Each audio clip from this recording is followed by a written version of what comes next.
here is the Writer's Almanac for Wednesday, the 30th of September, 2020. It's the birthday of W.S.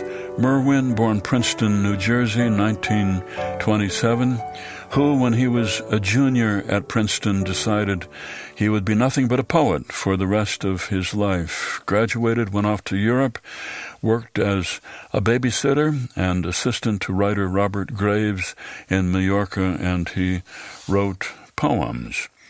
1976, W.S. Merwin moved to Hawaii and bought 20 acres of land by a dormant volcano, land that had been a pineapple plantation. And Merwin and his wife set about turning it into a palm forest, hacking down dead growth with machetes and planting palms one by one. There are now more than 700 species of trees and plants, along with geckos and mynah birds.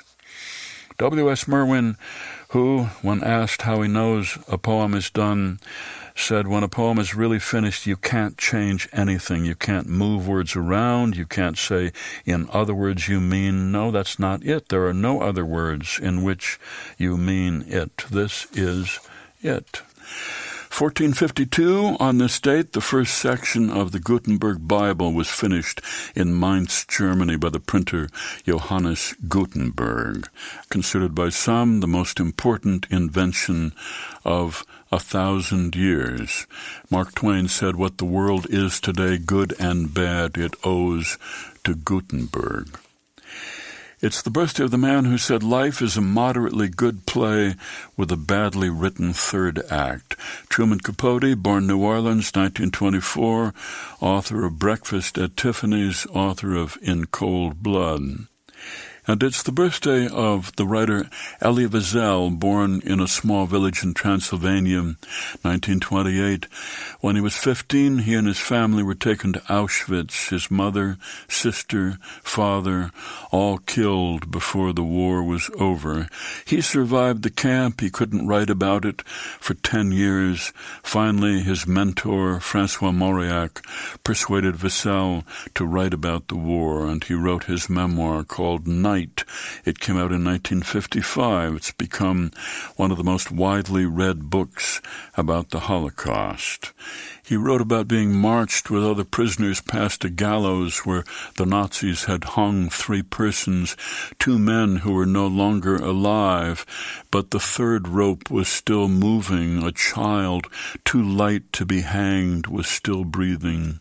So he remained writhing before our eyes, and we were forced to look at him at close range.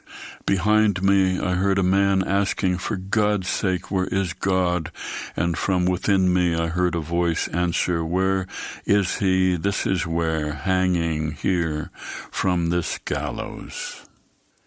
Here's a poem for today by Connie Wannick, entitled Directions. First, you'll come to the end of the freeway.